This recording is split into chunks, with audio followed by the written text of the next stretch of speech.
Subscribe now and press the bell icon. Never miss an update.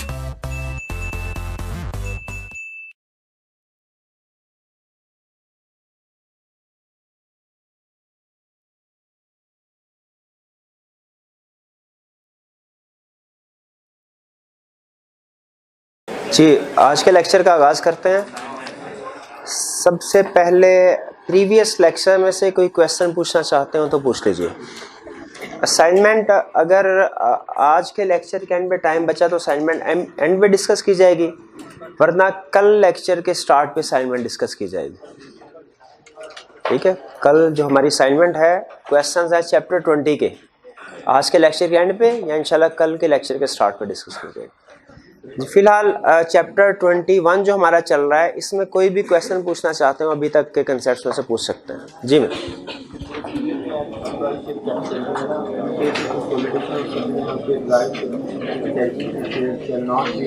जी बिल्कुल, वो कह रहा है कंसोलिडेशन और सब डिवीजन के केस में एक लाइन लिखी है उसने कि जो राइट्स होंगे न्यू शेयर्स के वो प्रोपोर्शनेट होंगे। ठीक है, वर्ड प्रोपोर्शनेट यूज हुआ है या इक्वल यूज हुआ है, जरा चेक कीजिए। ठीक है, यहां पे कंसेप्ट है हमारा लर्निंग ऑब्जेक्टिव 4,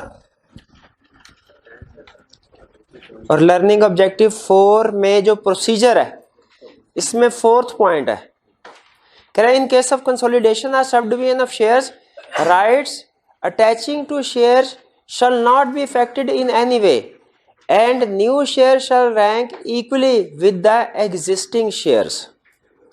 इसमें दो बातें कर रहे हैं, एक एंड से पहले और एक एंड के बाद। जो एंड के बाद वाली बात है new share shall rank equally with the existing shares, इसका मतलब क्या है कि किसी भी एक क्लास ऑफ शेयर्स में अगर आप फर्दर शेयर इशू करते हैं तो उसके राइट्स वही होंगे जो पहली वाली क्लास के थे।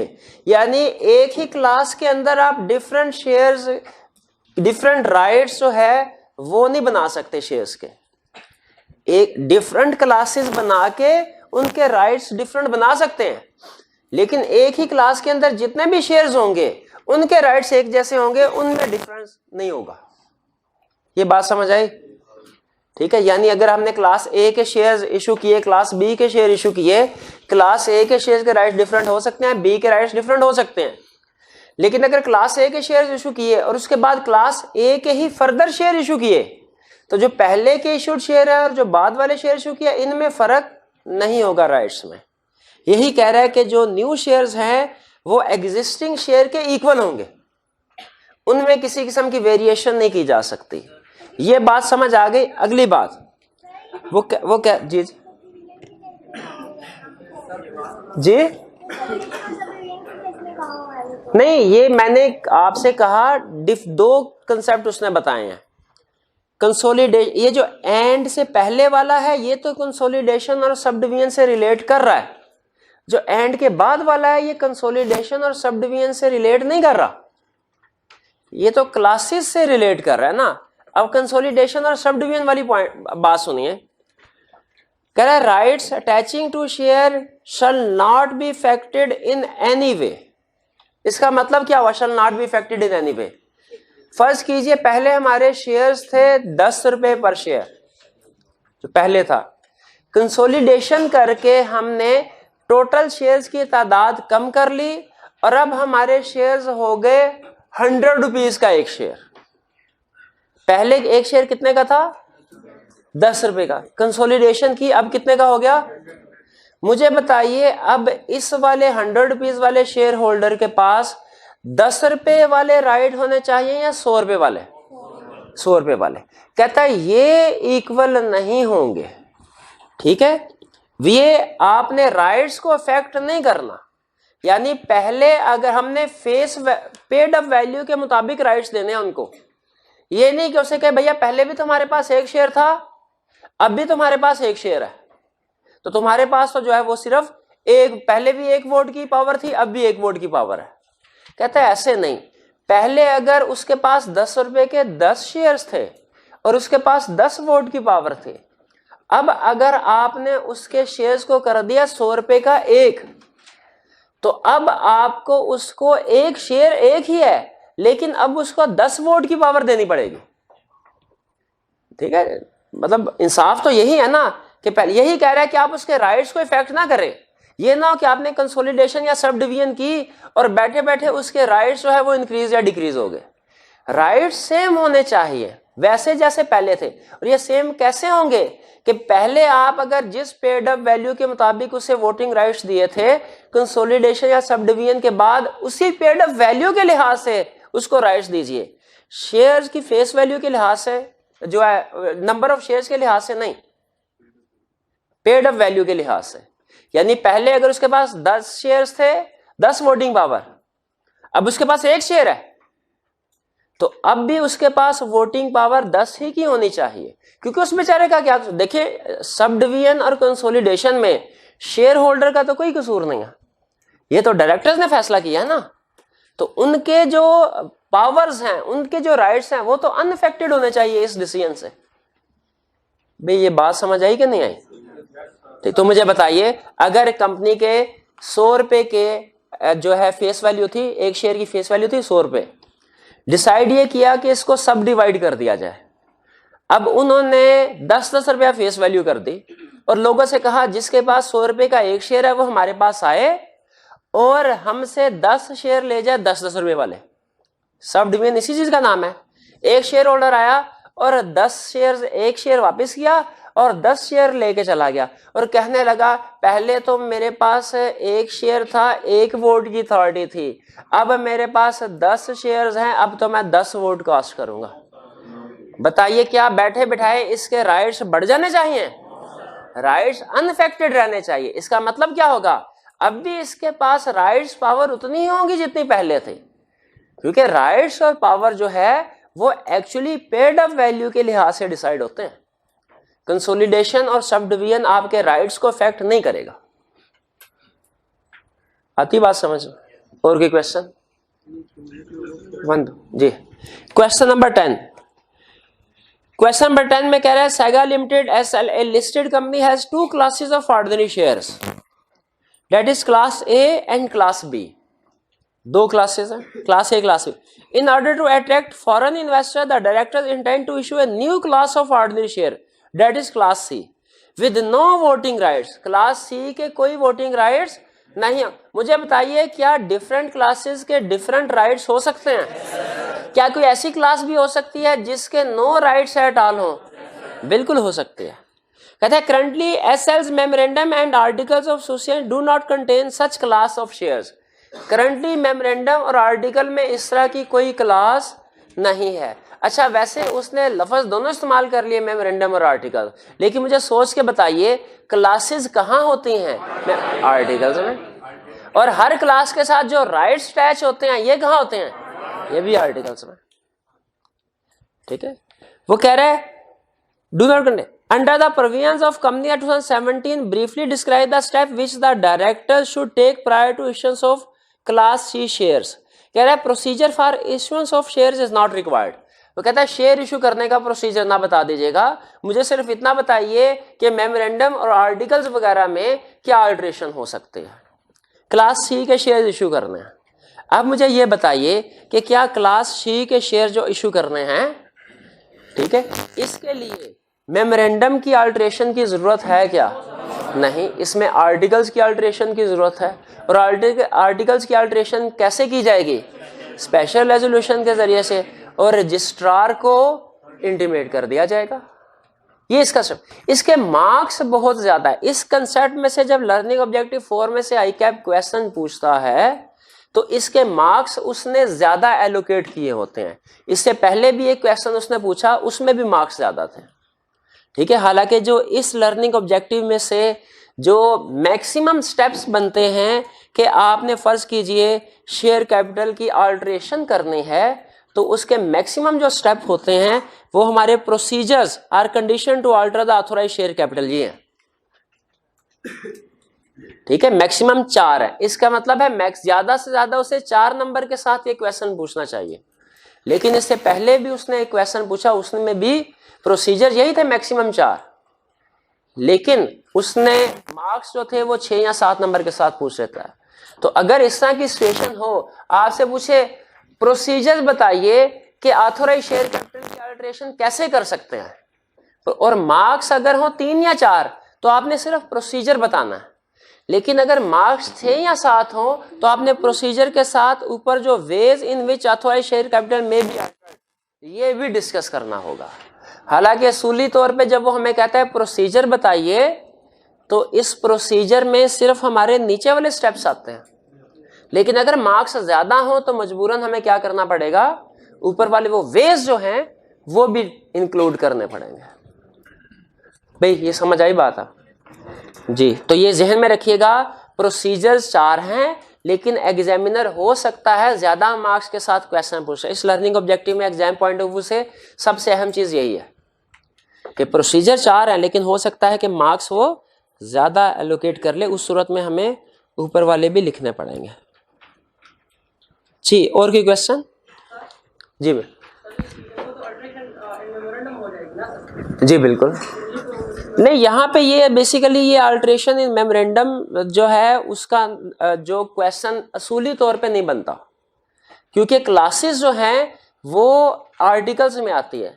लेकिन यहाँ पे चूंकि क्वेश्चन में उसने लिख दिया currently SL's memorandum and articles of association do not contain, ये इसको जरा अंडरलाइन कीजिए।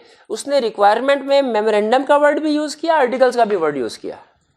भाई दोनों वर्ड यूज किए है ना, इसका मतलब क्या हुआ, हमने दोनों के बारे में बताना, ठीक है। मेमोरेंडम की तो इस वजह से ये मेमोरेंडम की अल्टरेशन का भी क्वेश्चन बन जाता है। अब मैं भी उसका, अब देखें पॉसिबिलिटी क्या हो सकती है, पॉसिबिलिटी ये हो सकती है कि उसने एग्जिस्टिंग क्लास ए और बी के शेयर इशू किए और उसका ऑथोराइज शेयर कैपिटल और इशू शेयर कैपिटल दोनों इक्वल है। फर्ज कीजिए 500 मिलियन क्लास ए के शेयर हैं, 500 मिलियन क्लास बी के शेयर हैं और ऑथोराइज शेयर कैपिटल है 1000 मिलियन। कैसा पॉसिबल है? करंटली सिचुएशन ये है, ठीक है। ये उसने डिस्कस नहीं की, लेकिन चूंकि उसने कहा है अल्टरेशन के लिए आपको मेमोरेंडम भी चेंज करना पड़ेगा क्लास सी के शेयर इशू करने के लिए, और आपको आर्टिकल्स भी चेंज करना पड़ेगा। वो सिर्फ उस सूरत में पॉसिबल है अगर ऑथोराइज और इशू शेयर कैपिटल दोनों इक्वल है। अब अगर दोनों इक्वल हैं तो आपको क्लास सी के शेयर इशू करने हैं। हालांकि class A B C D जितनी भी क्लासेस होंगी उनके जितने भी राइट्स होंगे ये तो आर्टिकल्स में आते हैं। लेकिन यहां पे चूंकि अब अगर ऑथोराइज और इशू दोनों इक्वल हो जाए, अब क्लास सी का आपने चाहे एक भी शेयर इशू करना है तो क्या करना पड़ेगा, मेमोरेंडम इंक्रीज चेंज करना पड़ेगा, ठीक है। तो इस वजह से ये मेमोरेंडम का क्वेश्चन भी है, ठीक है। ये मेमोरेंडम वाले भाई क्लियर होती है बात? हाँ नहीं बता, लेकिन देखें और कोई पॉसिबिलिटी है ही नहीं कि मेमोरेंडम में अल्टरेशन हो, ठीक है। अब क्या आपने नए शेयर इशू करने हैं, मेमोरेंडम में अल्टरेशन होती है? नहीं, सिर्फ उस सूरत में मेमोरेंडम में अल्टरेशन की जरूरत होगी जब इशूड शेयर कैपिटल और ऑथोराइज शेयर कैपिटल इक्वल हो। पॉइंट उनका वैलिड है। वो क्या कहना चाह रहे हैं, वो कह रहे हैं सर नए शेयर इशू करने हैं, इसके लिए मेमोरेंडम में अल्टरेशन की जरूरत तो नहीं होती, नहीं होती, लेकिन किस वक्त जरूरत होगी, जब पेड अप और ऑथोराइज इक्वल होगा। अब उसने क्वेश्चन में नहीं बताया इक्वल है कि नहीं, लेकिन चूंकि रिक्वायरमेंट में कह रहा है कि भैया मेमोरेंडम की अल्टरेशन भी जरूरी है, आर्टिकल्स की भी जरूरी है, इससे हमने ये नतीजा निकाला, ठीक है। और की क्वेश्चन? जी क्वेश्चन नंबर 6 का बी पार्ट।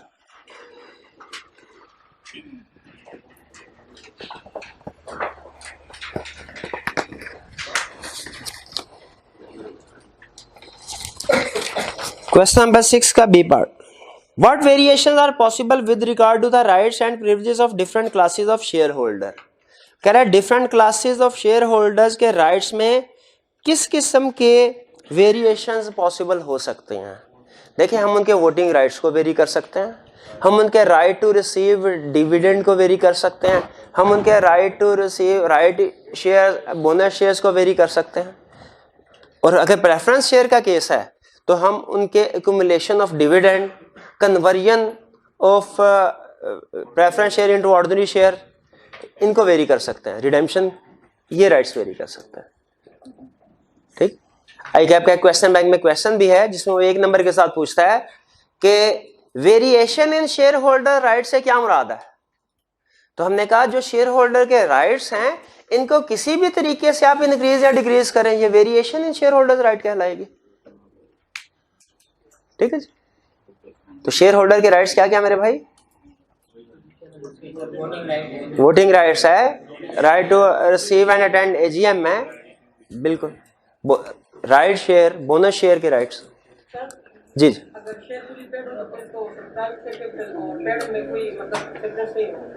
सब्सक्राइब और अगर शेयर्स फुली पेड हो तो इशूड शेयर कैपिटल और पेड अप कैपिटल में कोई फर्क नहीं होता, बिल्कुल सही है। ठीक, अगर शेयर्स फुली पेड हो तो इशूड शेयर कैपिटल और पेड अप शेयर कैपिटल में कोई फर्क। कंपनीज एक्ट जो है वो 3 टर्म यूज करता है, authorise share capital, issued share capital और paid up share capital.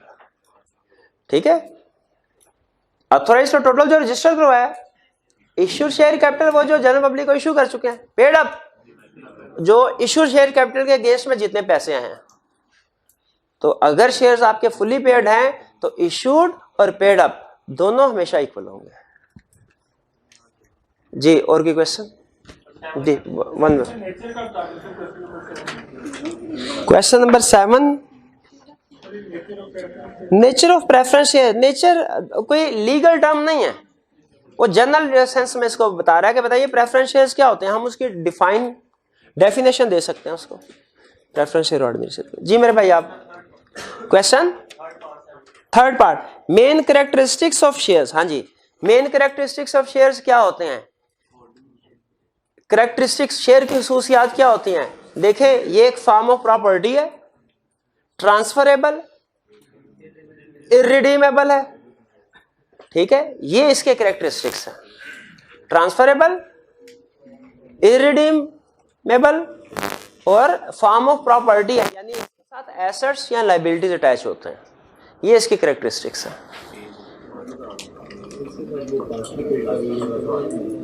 Partly paid का यूज करने की जरूरत नहीं है, फुल्ली पेड कह सकते हैं कि शेयर हमेशा फुल्ली पेड। कैरेक्टरिस्टिक्स की है कि शेयर हमेशा फुल्ली पेड होता है। ठीक है, क्योंकि एग्जिस्टिंग रेगुलेशंस के मुताबिक शेयर फुल्ली पेड ही होगा। जी, और कोई क्वेश्चन? चलिए आज के कंसेप्ट की तरफ चलें। अच्छा, ये क्वेश्चन साथ साथ आप अटेम्प्ट कर रहे हैं ना। देखिए, अगर आपने पास पेपर के क्वेश्चन और केस स्टडी अटेम्प्ट नहीं किए, आप लॉ में पास नहीं हो सकेंगे। ये चीज ध्यान में रखिएगा। सिर्फ लीगल प्रोविजन समझ आ जाना काफी नहीं है, एग्जाम के क्वेश्चन को कैसे सॉल्व करना है, क्वेश्चन वो किस किस तरीके से पूछ सकता है, ये भी जरूरी है। ठीक है, तो केस स्टडी खास तौर पे, वैसे तो सारे क्वेश्चन जो है उनको पढ़ना चाहिए, खास तौर पे जो केस स्टडीज हैं उन्हें जरूर आप रिटन फॉर्म में अटेम्प्ट किया करें, और अगर वो समझ में नहीं आती वो क्लास में जरूर पूछें। जी, आज हम 2 कंसेप्ट स्टडी करने जा रहे हैं आज के लेक्चर में। एक variation in rights of share holders और दूसरा है हमारा restriction on purchase of own shares. Restriction on purchase of own shares, ये 2 कंसेप्ट हम स्टडी करने जा रहे हैं। Variation in share holders rights, पहले ये डिस्कस करते हैं। अब देखिए, एज यूजुअल अगर आप आईकैप के टेक्स्ट बुक से पढ़ रहे हैं तो उसका रेफरेंस भी मौजूद है, और इस लर्निंग ऑब्जेक्टिव को कवर करने के बाद आप आईकैप के क्वेश्चन बैंक से कौन कौन से क्वेश्चन करेंगे उनका रेफरेंस भी मौजूद है। अगर आप आईकैप की बुक को यूज कर रहे हैं तो आपने इन रेलिवेंट प्लेसेस से जाके टेक्स्ट पढ़ना है और क्वेश्चन को सॉल्व करना है। और अगर आप राइज वाली बुक यूज कर रहे हैं तो आपको जो सारा ये जो मटेरियल है दोनों अवेलेबल होते हैं बुक में। क्वेश्चंस लर्निंग ऑब्जेक्टिव के एंड पे आपको पता है जो क्वेश्चन दिए जाते हैं उनमें हमने आईकैप के क्वेश्चन बैंक के क्वेश्चन भी ट्रांसफर कर दिए हैं, ताकि वो भी प्रैक्टिस होती रहे, प्लस मजीद कुछ एडिशनल क्वेश्चन है वो भी आपको मिल जाए। तो पहले variation in rights of share holder, share holder के राइट्स में वेरिएशन। अच्छा, पहले तो हमें ये पता होना चाहिए इसके लिए कि शेयर होल्डर के राइट्स होते क्या हैं। वो हम प्रीवियसली पढ़ चुके हैं कि right to receive dividend, right to attend AGM, issue right issue, bonus issue के राइट्स। इसके अलावा अगर प्रेफरेंस शेयर्स हैं तो एक्यूमुलेशन के और कन्वर्जन के राइट्स। वेरिएशन से क्या मुराद है कि आप उन राइट्स को, जो शेयर होल्डर के राइट्स हैं, उनको क्या वेरी कर सकते हैं, चेंज कर सकते हैं? बिल्कुल कर सकते हैं। ठीक है, और ये ज़हन में रखिएगा, ये राइट्स लिखे कहाँ होते हैं? आर्टिकल्स में। दो चीजें मैं बता रहा है। पहली चीज कि आप शेयर होल्डर के राइट्स को कैसे वेरी कर सकते हैं, और दूसरी चीज अगर आप इस वेरिएशन से खुश नहीं है एज शेयर होल्डर तो आप इसको कैंसिल कैसे करवा सकते हैं। दो चीजें।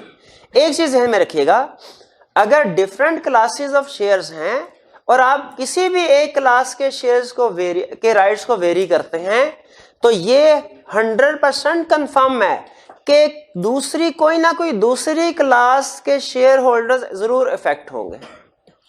फॉर एग्जाम्पल, अगर क्लास ए के शेयर्स हैं, क्लास बी के शेयर्स हैं, करंटली दोनों के वोटिंग राइट्स इक्वल हैं, किसी और राइट को आपने वेरी किया हुआ है। फर्ज कीजिए वोटिंग राइट्स इक्वल है, क्लास ए के भी एक वोट के बदले में एक शेयर, क्लास बी के भी एक शेयर के बदले में एक वोट, क्लास ए का भी एक शेयर के बदले में एक वोट और क्लास बी का भी एक शेयर के बदले में एक वोट आएगा, दोनों का इक्वल है। फर्ज कीजिए आप क्लास बी के राइट्स को वेरी करते हैं, इन्हें कहते हैं आपको एक शेयर के बदले में अब 2 वोट मिला करेंगे। अब देखें राइट्स वेरी हुए हैं किसके, बी के, लेकिन ऑटोमेटिकली क्लास ए के शेयर होल्डर्स इफेक्ट हुए हैं, क्योंकि अब इसका मतलब है जब भी डिसीजंस होंगे तो इनकी वोटिंग पावर एक तरह से आधी रह गई है, इनकी डबल हो गई। तो जब कभी किसी भी क्लास के वोटिंग राइट्स आप वेरी करते हैं, ये कंफर्म है क्या कि कोई ना कोई दूसरी क्लास जरूर ऐसी होगी जिसके राइट्स इफेक्ट हो रहे हैं, जिन पे एडवर्स इफेक्ट आया है। ठीक है, इसी तरह फर्ज कीजिए ये भी सिचुएशन पॉसिबल है कि करंटली दोनों के जो है 2-2 वोट्स पर शेयर है और हम क्लास बी के शेयर होल्डर को कहें कि आपको अब एक वोट के बदले में एक शेयर मिलेगा, सॉरी एक शेयर के बदले में एक वोट मिलेगा। अब ये भी राइट्स वेरी हुए हैं, लेकिन यहां पे अब अफेक्टेड क्लास कौन सी है, यही क्लास बी। तो जब कभी वेरिएशन होगी, अगर तो आप इस क्लास के जिसकी वेरिएशन कर रहे हैं उसके राइट्स को डिक्रीज कर रहे हैं, कम कर रहे हैं, तो वही क्लास इफेक्टेड है। और अगर उसके राइट्स को इंक्रीज कर रहे हैं तो इसका मतलब कोई दूसरी क्लास इफेक्टेड है। भाई ये कंसेप्ट समझ आया। जब कभी राइट्स में वेरिएशन होगी, कोई ना कोई क्लास दूसरी ऐसी जरूर होगी जो अफेक्टेड होगी उससे, यानी जिस पे एडवर्स इफेक्ट पड़ेगा उससे। हमें क्या कह रहा है, कह रहा है आपने राइट्स को वेरी करना है। हमने कहा बिल्कुल वेरी करना है। राइट्स कहाँ लिखे होते हैं, आर्टिकल्स में। राइट्स को वेरी करना is equal to alteration in articles. और आर्टिकल्स में अल्टरेशन कैसे होती है, यही कह रहा है स्पेशल रेजोल्यूशन पास करो। अच्छा बताइए, स्पेशल रेजोल्यूशन का लफ्ज डायरेक्टर्स मीटिंग के कंटेक्स्ट में बोला जाता है कि जनरल मीटिंग के कंटेक्स्ट में? हमेशा जनरल मीटिंग के कंटेक्स्ट में बोला जाता है। और स्पेशल रेजोल्यूशन का मतलब क्या होता है, 3/4 मेजोरिटी जो है वो शेयर्स होल्डर अगर वोट करें तो फिर उसको माना जाएगा, वरना नहीं माना जाएगा। यानी फर्ज कीजिए किसी मामले के ऊपर हम रेजोल्यूशन लेना चाहते हैं कि जी कल हमारी क्लास होनी चाहिए या कल छुट्टी होनी चाहिए। अब देखें ये लॉ डिसाइड करता है। लॉ कहता है कि जी कुछ मैटर्स होते हैं बहुत ही अहम, कुछ होते हैं नॉर्मल।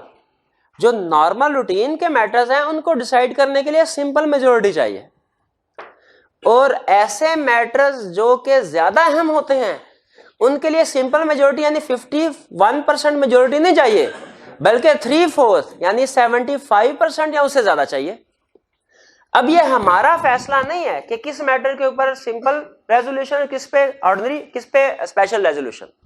ये हमारा फैसला नहीं, ये लॉ ने खुद से डिसाइड करके बता दिया कि भाई इन मैटर्स के ऊपर ऑर्डिनरी रेजोल्यूशन यानी 51% मेजोरिटी की बेस पे फैसले होंगे, और ये वो मामलात हैं जिनके फैसले होंगे स्पेशल रेजोल्यूशन यानी 3/4 मेजोरिटी के साथ। लॉ ने खुद बता दिया हुआ। तो इसका मतलब यह हुआ स्पेशल रेजोल्यूशन पास होगी जब आपने शेयर होल्डर के राइट्स को वेरी करना है। इसका मतलब क्या है, कितने मेंबर्स, 3/4 मेजोरिटी के साथ।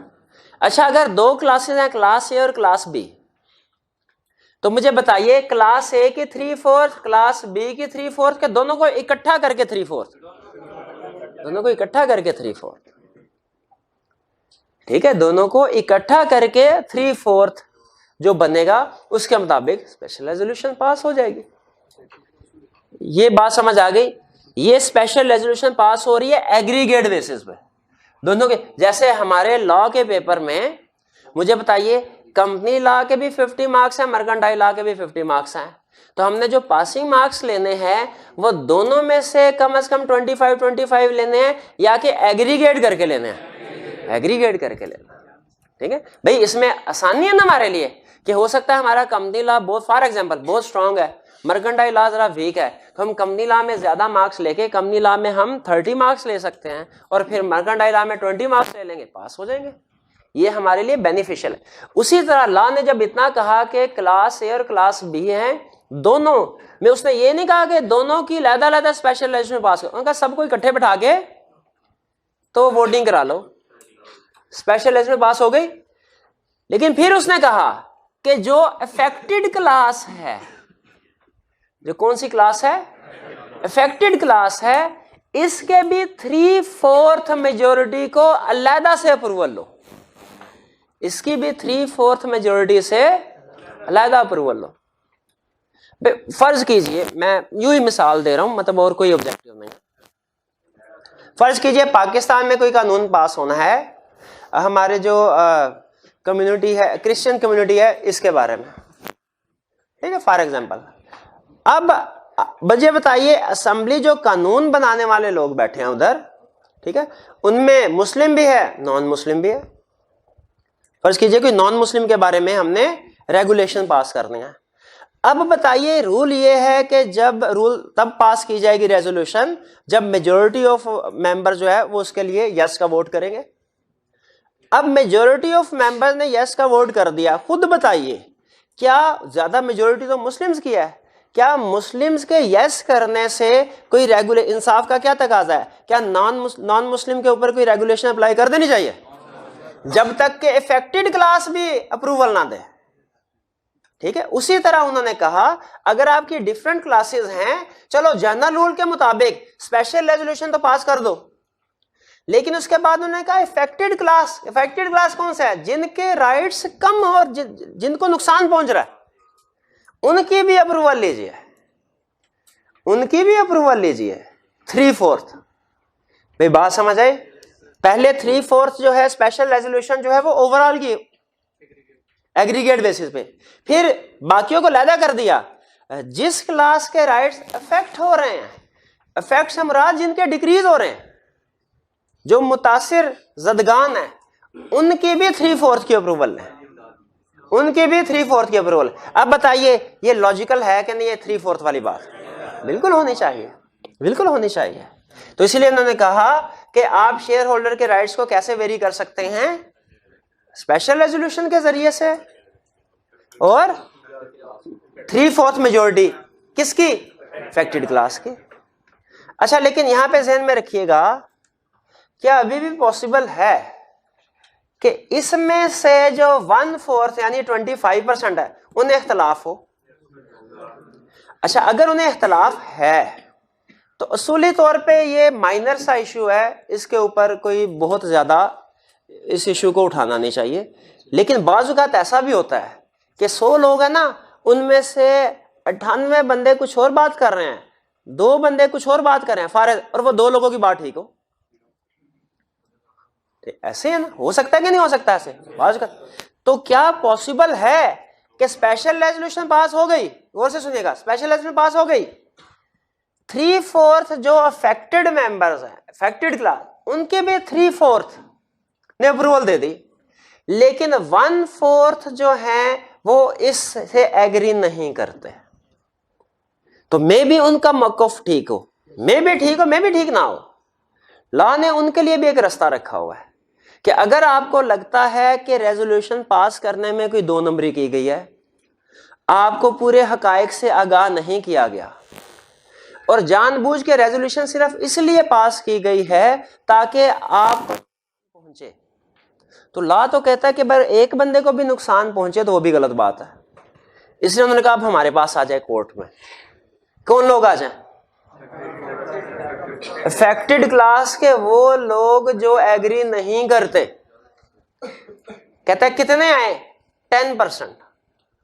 अच्छा देखिए, यहां पे 10% किसके? ओवरऑल नंबर के 10% आए, इफेक्टेड क्लास के 10%। ठीक है, 75% है तो यस कर दी होगी ना, एटलीस्ट 75% ऑफ अफेक्टेड क्लास तो इधर ही बैठे रहेंगे, वो उधर नहीं जाएंगे। बाकी जो अफेक्टेड क्लास में से 1/4 यानी 25% है, वो अगर समझते हैं कि नहीं नहीं ये रेजोल्यूशन गलत हुई है, इसमें कुछ हकायक को छुपा लिया गया था, फैक्ट्स को कंसील कर लिया गया था, या ये जो चेंज है ये हमारे लिए नुकसानदेह है, ठीक है, इसमें हमारे बुनियादी हकूक जो है इनका तहफ़्फ़ुज़ नहीं किया गया, तो वो चले जाएं, किसके पास चले जाए भला? कोर्ट के पास। कब जाएं? जब मर्जी। वो कहता है पहले ये देखें जाएं कितने लोग, 10%। 10% किसके? इफेक्टेड क्लास के। किसको अप्लाई करेंगे? कोर्ट को। कब करेंगे? किसके? 30 दिन के अंदर अंदर। 30 दिन गुजर गए तो वो कहते हैं बस अब आप चुप करके बैठे रहें, अब आप हमारे पास अपील फाइल करने के लिए नहीं आ सकते। 30 दिन का टाइम अपील फाइल करने के लिए बहुत है। ये तो नहीं कि आप साल बाद आ जाएंगे, सर वो साल पहले रेजोल्यूशन पास हुई थी सर उसको तो कैंसिल तो करते हैं। वो कह रहे हैं उस पर तो जो कुछ भी होना था हो चुका होगा सारा कुछ, अब क्या करें। हाँ, तो 10% किसके? इफेक्टेड क्लास के। किधर जाएं? कितने दिन में? और जैसे ही उधर जाएंगे उधर जज बैठा होगा, कहेगा मैं तो आप ही का इंतजार कर रहा था, ये ले ऑर्डर कैंसिल हो गया। कि उसे हालातों वाक़यात का जायजा लेना चाहिए, जायजा लेना चाहिए, ये बंदे जेन्युइन बात कर रहे हैं कि नहीं कर रहे। ठीक है, तो वो क्या जायजा लेगा? 2 चीज आपको, अगर आप एग्रीव्ड पार्टी हैं यानी ऐसे शेयर होल्डर्स हैं जो कि रेजोल्यूशन से एग्री नहीं करते, आपने 2 चीजें साबित करना होंगी। पहली चीज, रेजोल्यूशन पास करने में मटीरियल फैक्ट्स वर कंसील्ड, अहम चीजों को छुपाया गया था, अहम बातों को छुपाया गया था। आपको सिर्फ इतना कहा गया था कि सिर्फ वोटिंग पावर जो है इसमें वेरिएशन कर रहे हैं। आपने कहा अच्छा, आपने वोट कर दिया, बाद में पता चला कि डिविडेंड भी नहीं मिलना अब आपको, डिविडेंड भी अब बाद में कभी प्रॉफिट बचा तो फिर मिला करेगा वरना नहीं मिला करेगा। आप कहेंगे ये बात तो ऐसे हुई ही नहीं थी। Some material facts were concealed, या changes harmful to the interest of members. अगर कोर्ट ये समझे कि जो चेंज किया गया है वेरिएशन इन राइट्स में ये नुकसानदेह है मेंबर्स के लिए, ये एक जनरल सी बात उन्होंने की कि अगर वो जज वहां पे जो बैठा वो समझे कि नहीं ये चीज नुकसानदेह इन मेंबर्स के लिए, वो ऑर्डर पास कर सकता है कैंसिलेशन का, कि आपने जो रेजोल्यूशन पास की है उसको यहाँ पे कैंसिल कर दिया जाता है। और जब कोर्ट कह दे कैंसिल कर दिया, फिर इसका मतलब उसका कोई legal status null and void हो जाएगा। तो ऑर्डर जब इशू किया जाएगा, अब उधर एक तरफ तो एग्रीव्ड पार्टीज होंगे, दूसरी तरफ कंपनी का भी रिप्रेजेंटेटिव आएगा। 2-3 पेशियां भुगतने के बाद जज ऑर्डर कर देगा भाई रेजोल्यूशन कैंसिल, एक कॉपी दे देगा कंपनी के रिप्रेजेंटेटिव को, भाई तुम्हारी रेजोल्यूशन कैंसिल। अब देखें क्या कंपनी ये रेजोल्यूशन अल्टरेशन जो की आर्टिकल्स में रजिस्ट्रार को जमा करवा चुकी होगी, रजिस्ट्रार अपने पास एंट्री कर चुका होगा रजिस्ट्रेशन की। क्या इस ऑर्डर की कॉपी रजिस्ट्रार के पास जानी चाहिए कि नहीं जानी चाहिए? बिल्कुल जानी चाहिए। और कब जाएगी? 15 दिन में। और कहता है कोर्ट का ऑर्डर फाइनल होगा, इसके बाद आप सुप्रीम कोर्ट में अपील फाइल कर देना चले जाइएगा। नहीं, ये हाई कोर्ट ही होता है, जो कंपनी के मैटर्स रिलेट कर रहा होता है ना डील, ये हाई कोर्ट ही होता है। ठीक है, वो कहता है इसके बाद सुप्रीम कोर्ट में आपने नहीं जा। गवर्नमेंट के पास पावर जरूर है, किसी और सबऑर्डिनेट कोर्ट को भी कह सकती हैं डील करें, वरना नॉर्मली जो कोर्ट होता है वो कौन होता है? कोर्ट से मुराद हाई कोर्ट। जी बताइए अब कंसेप्ट क्या था? शेयर होल्डर्स के राइट्स में वेरिएशन कैसे करनी है। अगर आप कंपनी की तरफ हैं तो आपको पता होना चाहिए कि राइट्स में वेरिएशन कैसे करनी है, और अगर आप शेयर होल्डर्स की तरफ है तो आपको पता होना चाहिए कि राइट्स वेरी हो गए कैंसिल कैसे करवाना है। वो दोनों चीजें आपको बता रहा है। कल को जाके आप कंपनी में बैठ रहे हैं फिर भी आपको पता होना चाहिए, शेयर होल्डर बनते हैं फिर भी पता होना चाहिए। बताइए राइट से क्या मुराद है? कौन से राइट होते हैं शेयर होल्डर्स के?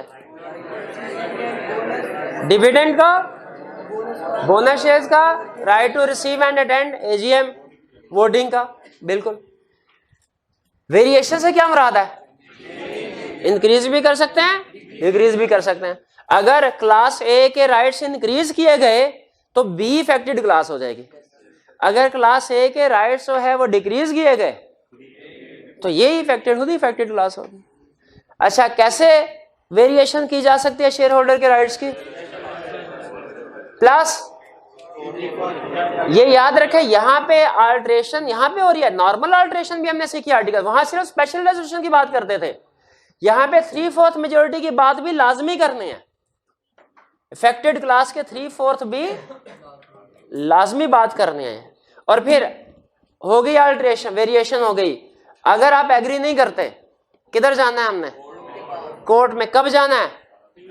30 दिन के अंदर अंदर। और फिर कितने % लोग होने चाहिए टोटल मेंबर्स के? इफेक्टेड क्लास के 10%, इफेक्टेड क्लास के 10% होने चाहिए। 30 दिन के अंदर कोर्ट के पास जाएंगे। अगर दो चीजें साबित कर दें तो फिर हमारे हक में फैसला आ जाएगा, यानी कैंसिल कर दिया जाएगा रेजोल्यूशन को। दो चीजें क्या साबित करने हैं? मटेरियल फैक्ट्स को कंसील किया गया था, change is harmful to the interest of members. अगर साबित कर दें, कोर्ट ऑर्डर इशू कर देगा। किस चीज का ऑर्डर? के वेरिएशन कैंसिल कर दे जाए, वेरिएशन रिवर्स हो गए। अब इस ऑर्डर की कॉपी किसने कहां जमा करवानी है? कितने दिनों में? 15 दिनों में। जी कुछ समझ आता है? अगर समझ आता है तो एंड पे एक क्वेश्चन प्रैक्टिस करते हैं, पास्ट पेपर्स का देखते हैं कि हमें समझ आई या नहीं। जी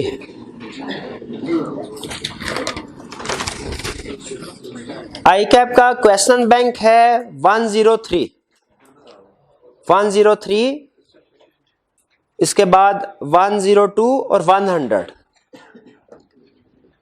जी सबसे पहले 102 कह रहा, who has the right to object to resolution passed for variation in the rights of any particular class of share holders and what shall be the procedure be for lodging such an objection. किसके पास right है object करने का? Affected, हाँ 10% of affected class के पास right object करने। Procedure क्या होगा for lodging such an objection? Objection launch करना है, क्या करें? कोर्ट के पास अप्लाई करें विद इन 30 डेज। ठीक है, ये लॉन्च कर दिया हमने ऑब्जेक्शन। अगर आगे वो कहता है जी कोर्ट किन बेसिस पे फैसला करेगी, हम वो भी बता देते हैं। या मार्क्स अगर हमारे सामने होते तो देख रहे थे, अगर मार्क्स ज्यादा है 5-6 हैं तो हम आगे प्रोसीजर भी लेके चलते हैं। अभी फिलहाल ये क्वेश्चन यहाँ पे खत्म हो गया। क्लियर? आगे चलें। नेक्स्ट है हमारे पास क्वेश्चन 13 आई कैप का क्वेश्चन नंबर 100। कह रहे paradise limited upon passing a special resolution August 20, 2010 made amendments in its articles of association affecting substantial rights associated with class B shares of the company. Substantial rights जो है वो उन्होंने vary किए जिन्होंने effect किया class B को।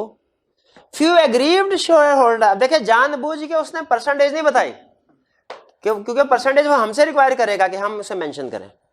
Few aggrieved shareholders having objection on a special resolution intend to file an application in the court for the cancellation of the above resolution. Court में apply कर दिया। कह रहा है बताइए relevant provisions of Companies Act 2017 specifying the following: the condition which the aggrieved shareholders will have to comply with to be eligible for filing an application in the court for the cancellation of the above resolution. एक तो उसने बता दिया court वाली, कोई court पहुंचोगे तो दो हमने बतानी है। पहली कौन सी? 10% ऑफ अफेक्टेड क्लास, एक नंबर मिल गया। दूसरी with in 30 days of the resolution, ये लाजमी लिखना है। यहाँ पे ब्रीफ लिखा है लेकिन आपने सोल्यूशन में लाजमी, जब कभी डेज लिखे होते हैं, ईयर्स लिखे होते हैं, स्टार्टिंग पॉइंट लाजमी बताना है कहां से शुरू करनी है कहां नहीं। With in 30 days of the resolution. Be the matters which the court would consider while making a decision on the above application. दो मैटर्स हैं, दो ही मार्क्स हैं। मटेरियल फैक्ट्स कंसील किए गए हैं और change is harmful to the interest of members. Clear होगी ये बात? अब आगे आ जाए 15, ये भी आई कैप के क्वेश्चन बैंक का क्वेश्चन है। कह रहा है paid up capital of Sigma Limited comprise of 2 classes of ordinary share A and B having different rights. A and B के डिफरेंट राइट्स हैं। The directors approved a resolution their meeting granting the same rights to both the class of share holders. उसने कहा भाई दोनों के same हो जाए। क्या इसमें कोई अफेक्टेड क्लास है?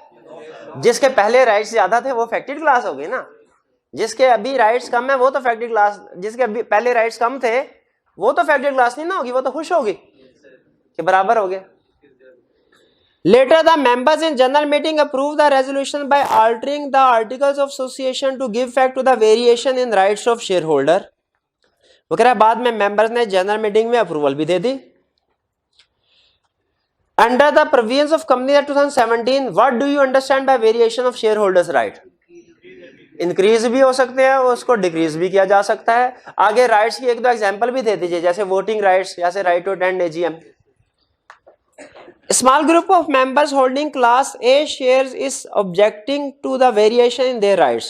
Discuss how these aggrieved members can challenge the variation of their rights and ask for its cancellation. जी बताइए। फैक्टेड क्लास कोर्ट में जाए 30 दिन, बस यहाँ पे क्वेश्चन खत्म कर दें भाई। अभी कंप्लीट थोड़े, कैंसिलेशन तक लेके जाना उसको। ये तो अभी अप्लाई करने के लिए गए हैं।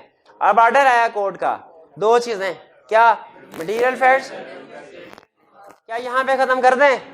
नहीं भाई, आर्टिकल, हाँ रजिस्ट्रार को भी कहना है रिवर्स करवाओ, उधर भी तो रिवर्स करवाना है। कंपनी जो है वो ऑर्डर फॉरवर्ड करेगी विद इन 15 डेज। किसके 15 डेज में? कोर्ट के ऑर्डर के 15 डेज में। और एंड पे कोर्ट का डिसीजन फाइनल होगा, अपील फाइल नहीं की जा सकती कहीं। जी क्लियर हो गया ये कैसे हमने इसको तैयार करना है, एग्जाम में कैसे पूछता है। नेक्स्ट,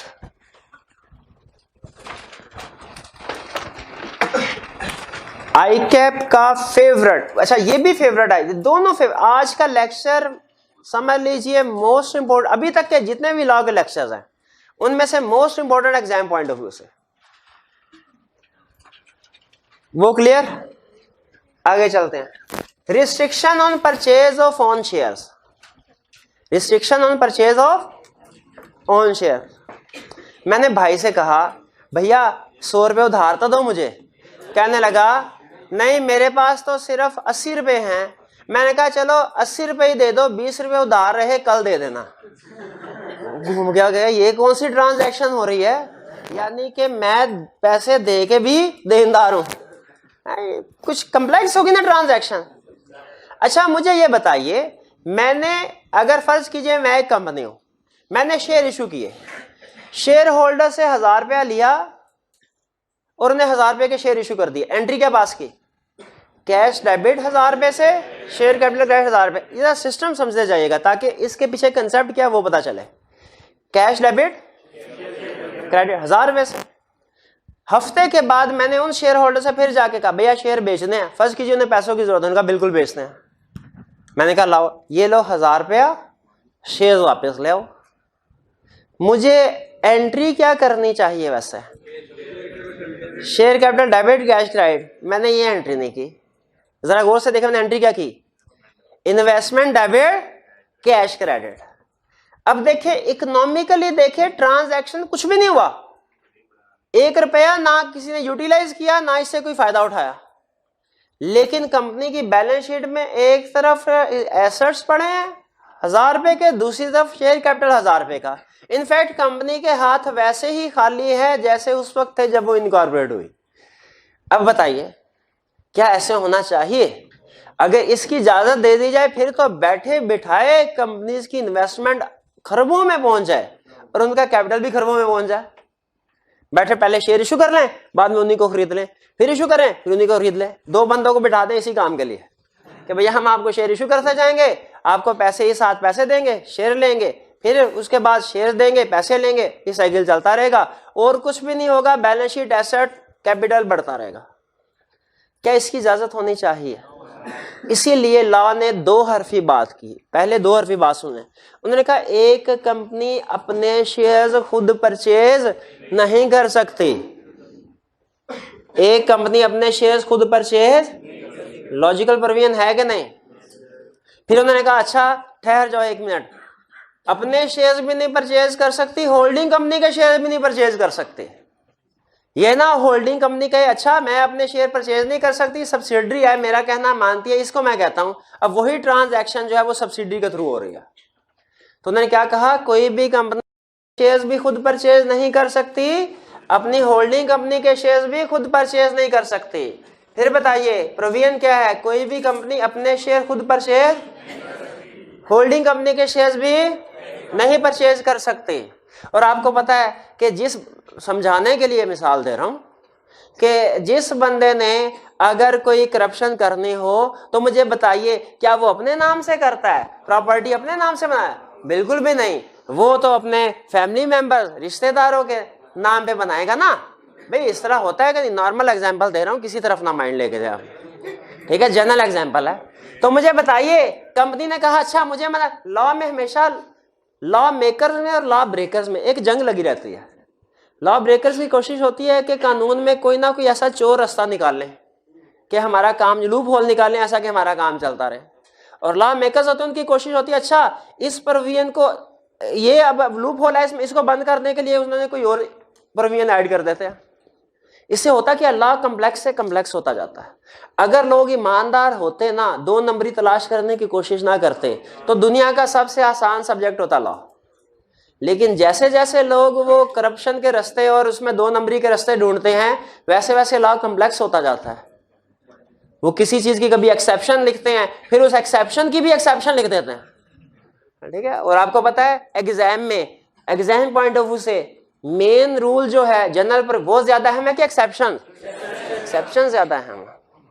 इसलिए उन्होंने कहा अच्छा लॉ ने, अब देखे कंपनी क्या सोच रही है, मेरे ऊपर पाबंदी लगाई, मैं अपने शेयर नहीं खरीद सकती, होल्डिंग कंपनी के शेयर नहीं खरीद सकती, कोई बात नहीं, इसको उधार दे देते हूं, भाई ये 10 करोड़ रुपया पकड़ो, मेरे शेयर खरीद लो। मैं खुद नहीं, मेरे बिहाफ पे शेयर्स कोई खरीद सकता है। तो लॉ ने कहा अच्छा ऐसी बात है, चलो ये जो ऑन बिहाफ ऑफ ट्रांजैक्शन है ना, इस पे भी पाबंदी लगाते हैं। उन्होंने कहा कंपनी अपने शेयर्स खुद, समझ आती बात, अपनी होल्डिंग कंपनी के शेयर्स भी नहीं खरीद सकती, ये भी बात समझ। फिर उन्होंने कहा किसी को फाइनेंशियल असिस्टेंस यानी लोन वगैरह, फाइनेंशियल असिस्टेंस का मतलब क्या है, लोन एडवांस वगैरह, किसी को फाइनेंशियल असिस्टेंस लोन भी नहीं दे सकती। किस पर्पस के लिए? शेयर्स खरीदते हैं हमारे। भाई बात प्रोविजन समझ आई कि नहीं? लीगल प्रोविजन क्या है कि कोई भी कंपनी अपने शेयर्स भी नहीं खरीद सकती, होल्डिंग कंपनी के शेयर्स भी नहीं खरीद सकती, फाइनेंशियल असिस्टेंस भी नहीं दे सकते। अच्छा अब ये अभी प्रोविजन बताइए, एग्जाम का क्वेश्चन यहां से शुरू होगा। वो कहेगा कोई भी कंपनी अपने शेयर भी नहीं खरीद सकती, होल्डिंग कंपनी के शेयर भी नहीं खरीद सकती, फाइनेंशियल असिस्टेंस भी किसी को प्रोवाइड नहीं कर सकती शेयर खरीदने के लिए। इसकी एक्सेप्शंस बताइए, इसके एक्सेप्शंस बताइए। एक्सेप्शंस क्या है, यानी वो कौन सी सिचुएशन है जिनमें काम हो सकते हैं ये। हमने कहा अच्छा चलो एक्सेप्शन सुन लीजिए। हर एक की एक्सेप्शन है। अपने शेयर्स नहीं खरीद सकती, इसकी भी एक्सेप्शन है। होल्डिंग कंपनी के शेयर्स नहीं खरीद सकती, इसकी भी एक्सेप्शन है।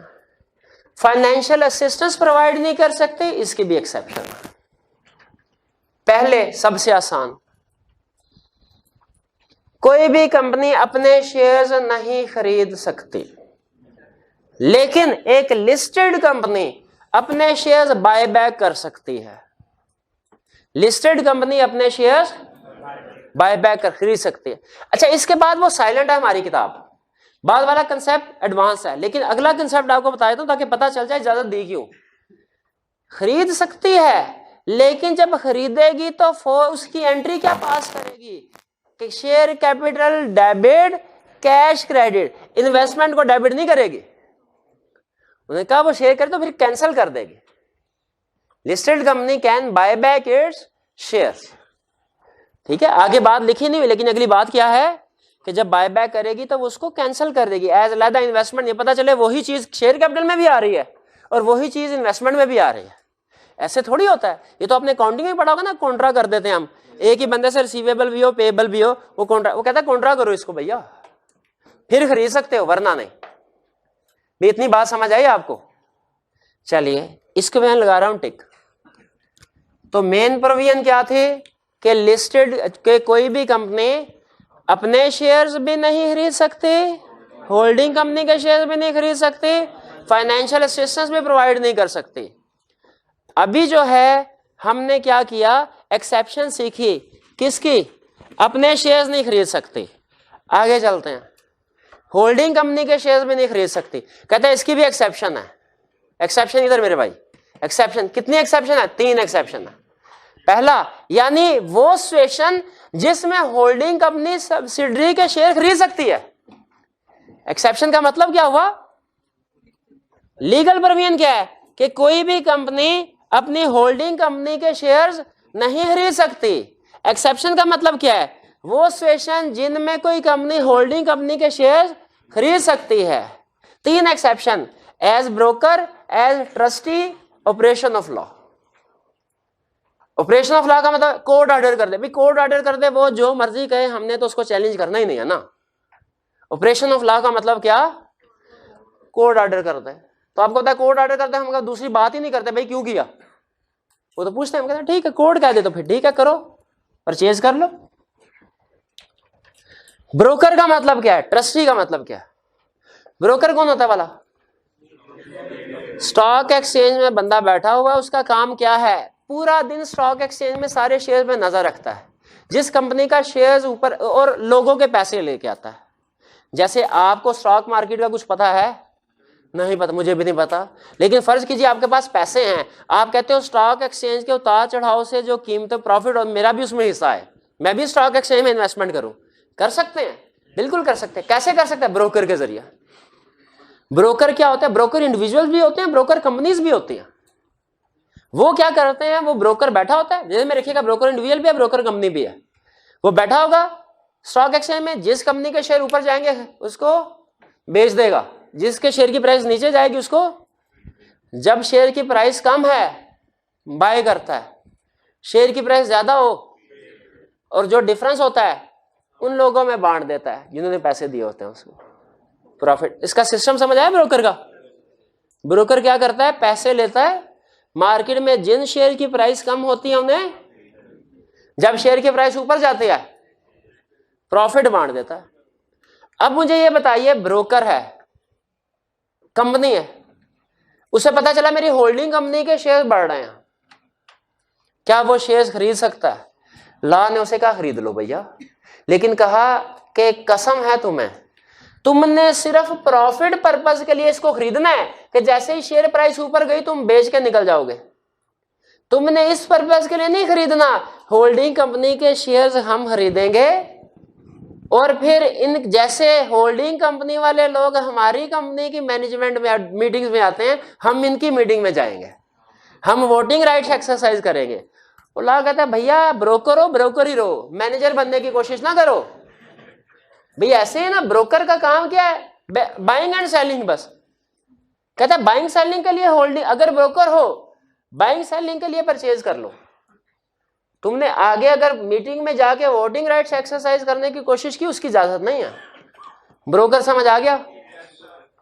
अब आगे चलते हैं, ट्रस्टी की कहानी क्या है। ट्रस्टी क्या है? एक बंदा है, उसके पास अरबों रुपए है, उसका सिर्फ एक ही बेटा है 2 साल का। डॉक्टर ने जवाब दे दिया कि भाई 60 दिन से ज्यादा नहीं जियोगे।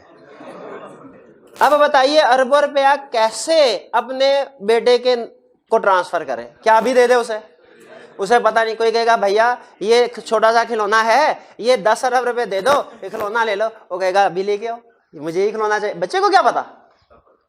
इस तरह ये आपको बच्चे ने बताया था?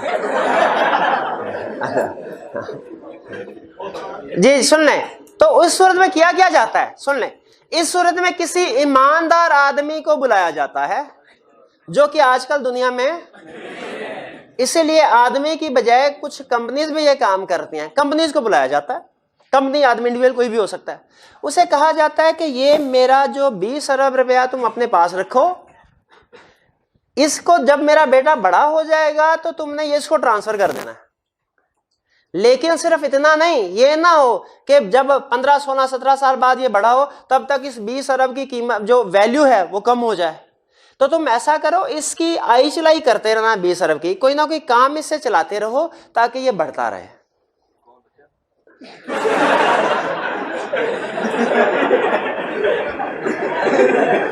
भाई 20 अरब था हमारा, वो बच्चे से तो बढ़ते ही रहना है। अच्छा आप सुनिए, क्या ये सारा काम ज़बानी कलामी होगा लिखत बढ़त में? अब टर्म सुन लीजिए। जिस बंदे को अपॉइंट किया जाता है उसे कहते हैं ट्रस्टी, जो इंडिविजुअल भी हो सकता है, कोई कंपनी भी हो सकता है, उसे क्या कहते हैं? ट्रस्टी। जो बच्चा है वो 2 साल वाला, उसे कहते हैं बेनिफिशियरी। और जो लिखत पढ़त होती है रिटर्न फॉर्म में, उसे कहते हैं trust deed. Trust deed, deed, जैसे पार्टनरशिप डीड होती है, डीड मतलब एग्रीमेंट। मुझे बताइए, अब ये जो ट्रस्टी है, ये अगर समझता है कि बेहतर ये है अपनी होल्डिंग कंपनी के शेयर्स खरीद लूं, किसके फायदे के लिए? अपने फायदे के लिए, अपनी होल्डिंग कंपनी के फायदे के लिए। किसके फायदे के लिए? बेनिफिशियरी के लिए। तो फिर इसको इजाजत है। लेकिन अगर ट्रस्टी कहे मैं ये होल्डिंग कंपनी के शेयर्स खरीदता हूं ताकि फायदा किसको पहुंचे? होल्डिंग कंपनी को, तो फिर इसकी इजाजत। मुझे बताइए, होल्डिंग कंपनी के शेयर एक कंपनी खरीद सकती है? नहीं, 3 एक्सेप्शन है। पहली, एज ब्रोकर खरीद सकती है। शर्त क्या है? पाबंदी क्या है? वोटिंग राइट एक्सरसाइज नहीं करने। दूसरा, एज ट्रस्टी खरीद सकती है, होल्ड कर सकती है। शर्त क्या है? बेनिफिशियरी जो है वो होल्डिंग कंपनी नहीं होनी चाहिए। ऑपरेशन ऑफ लॉ, लॉ ने कह दिया सो करना ही पड़ेगा। इस पे तो हम कोई सवाल ही नहीं, डिस्कशन ही ना कर सकते जी। अब बताइए मेन प्रोविजन क्या थी हमारी, वापस आ जाएं ताकि मेन प्रोविजन ना भूल जाए। इस लेवल पे वापस आ जाएं। कोई भी कंपनी अपने शेयर नहीं खरीद सकती, होल्डिंग कंपनी के शेयर नहीं खरीद सकते, फाइनेंशियल असिस्टेंस प्रोवाइड नहीं कर सकते, अपने शेयर नहीं खरीद सकती। एक एक्सेप्शन क्या? Listed company. होल्डिंग कंपनी के शेयर नहीं खरीद सकती, 3 एक्सेप्शंस क्या? Trustee, as broker, operation of law. अब फाइनेंशियल असिस्टेंस की तरफ आ जाएं। सबसे अहम और आई कैप के फेवरेट केस स्टडी बनाने के लिए, ये भी रटे वाले क्वेश्चन के लिए आई कैप का फेवरेट है, ये भी रटे वाले क्वेश्चन के लिए आई कैप का फेवरेट है, केस स्टडी के लिए आई कैप का फेवरेट आज के पूरे लेक्चर में से ये वाला एरिया, ये केस स्टडी के लिए फेवरेट। कहता क्या? सुन लो जरा अटेंटिव होके। कोई भी कंपनी किसी को फाइनेंशियल असिस्टेंस प्रोवाइड नहीं कर सकती शेयर खरीदने के लिए। कहता है प्राइवेट कंपनी जो मर्जी करे, एक्सेप्शन है। प्राइवेट कंपनी जिसको मर्जी लोन दे शेयर्स खरीदने के लिए। कहता है प्राइवेट के ऊपर हमारी रेगुलेशंस ही नहीं होती ज्यादा, क्योंकि वो तो फैक्टेड पार्टी 2-4 होती है। हमने कहा अच्छा प्राइवेट जो मर्जी करे, एक्सेप्शन ही एक्सेप्शन। पब्लिक कंपनी, वो से सुनेगा आप, ये public company, private company shares financial assistance provide कर सकती है, कोई रोक टोक नहीं। पब्लिक कंपनी या इसकी कोई सब्सिडरी, पब्लिक कंपनी या इसकी कोई सब्सिडरी जो मे भी प्राइवेट कंपनी हो, बी फाइनेंशियल असिस्टेंस दे सकती है। फिर सुने, प्राइवेट कंपनी तो फाइनेंशियल असिस्टेंस दे ही सकती है ना, पब्लिक कंपनी या इसकी सब्सिडरी ये भी फाइनेंशियल असिस्टेंस दे सकती हैं। तो आप पूछेंगे सर दोनों में फर्क क्या हुआ? फर्क ये हुआ कि प्राइवेट कंपनी फाइनेंशियल असिस्टेंस दे सकती है, कोई कंडीशन नहीं। पब्लिक कंपनी फाइनेंशियल असिस्टेंस दे सकती है, 2 कंडीशंस। पब्लिक कंपनी या इसकी कोई भी सब्सिडरी भी फाइनेंशियल असिस्टेंस दे सकती है, 2 कंडीशंस। क्या कंडीशन? जरा अटेंटिव होके। पहली कंडीशन कि फाइनेंशियल असिस्टेंस दे सकती है किसी भी एम्प्लॉय को या चीफ एग्जीक्यूटिव को। किसको फाइनेंशियल असिस्टेंस दे सकती है? किसी आउटसाइड पर्सन को, किसी डायरेक्टर को। डायरेक्टर को नहीं दी जा सकती, उन्होंने चीफ एग्जीक्यूटिव कहा है, डायरेक्टर नहीं कहा, नहीं दी जा। और दूसरी शर्त क्या है कि जिस वक्त उस एम्प्लॉय या चीफ एग्जीक्यूटिव को अपॉइंट किया गया था, अपॉइंटमेंट लेटर होता है ना, उसमें लिखा जा गया हो कि आपको महीने की सैलरी ये मिलेगी, आपको साथ में गाड़ी ये वाली मिलेगी, महीने का पेट्रोल इतना मिलेगा, और हम अपनी कंपनी के शेयर्स खरीदने के लिए आपको इतना लोन देंगे। अगर तो उस सर्विस कॉन्ट्रैक्ट में, अपॉइंटमेंट लेटर में एग्रीमेंट हुआ, जिस वक्त नौकरी दी जा रही थी, ये लिखा हुआ है, तो फिर फाइनेंशियल असिस्टेंस दे सकते हैं, वरना फिर बताइए फाइनेंशियल असिस्टेंस का मतलब क्या है?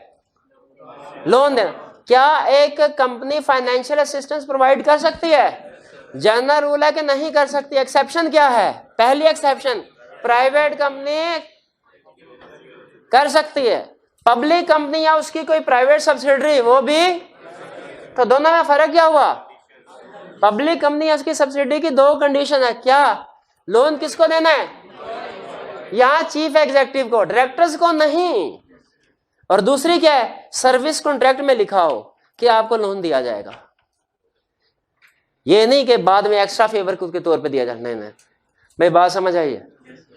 फिर बैंकिंग कंपनी, आपको तो बैंक तो जो लोन दे देता है, क्या बैंक हमारे पीछे पीछे घूमता है कि भाई लोन आपने जो कह के लिया उसी मकसद के लिए आपने खर्च करना है? नहीं, वो उधर है, हम इधर है, हम फिर उसका जो मर्जी करें।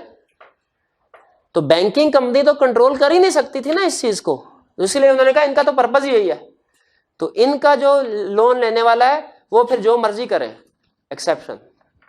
और फिर एम्प्लॉय, आम एम्प्लॉय को अगर आपने लोन देना हो, ये देखें, ये है किसी खास एम्प्लॉय को अगर आपने लोन देना हो, अगर आपने कोई ऐसी स्कीम बना दी कि कोई भी एम्प्लॉय आपका आ जाए और उसको आपने बना दिया कि उसको हम शेयर्स अपने खरीदने के लिए एडवांस दे देंगे। ये असल में एक स्कीम चल थी पहले, नेशनलाइजेशन, वो जुल्फकार अली भुट्टो साहब के दौर में, कि जो मजदूर हैं उन्हें कारखानों में हिस्सेदार मालिक बनाया जाए।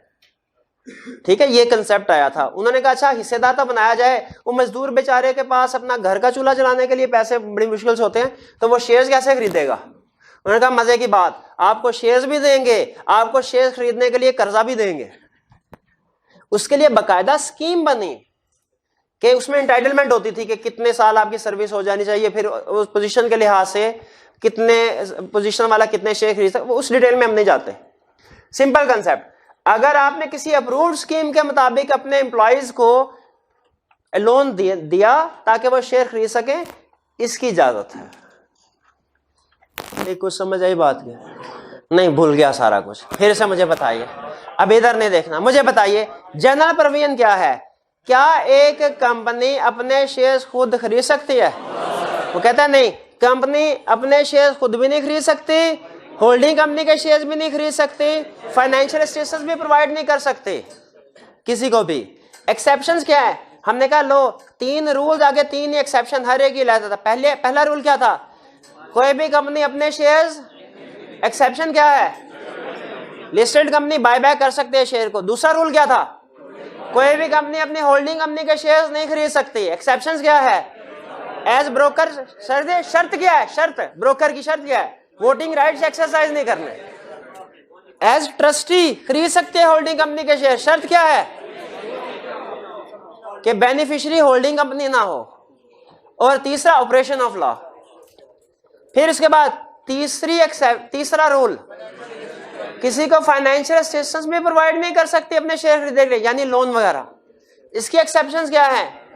प्राइवेट कंपनी बगैर कंडीशन के फाइनेंशियल असिस्टेंस देते हैं। और अगली फेवरेट आई कि आपकी गौर से सुनिएगा, पब्लिक कंपनी या उसकी सब्सिडरीज, प्राइवेट सब्सिडरीज, वो भी लोन दे सकते हैं, फाइनेंशियल असिस्टेंस दे सकते हैं। शर्त क्या है?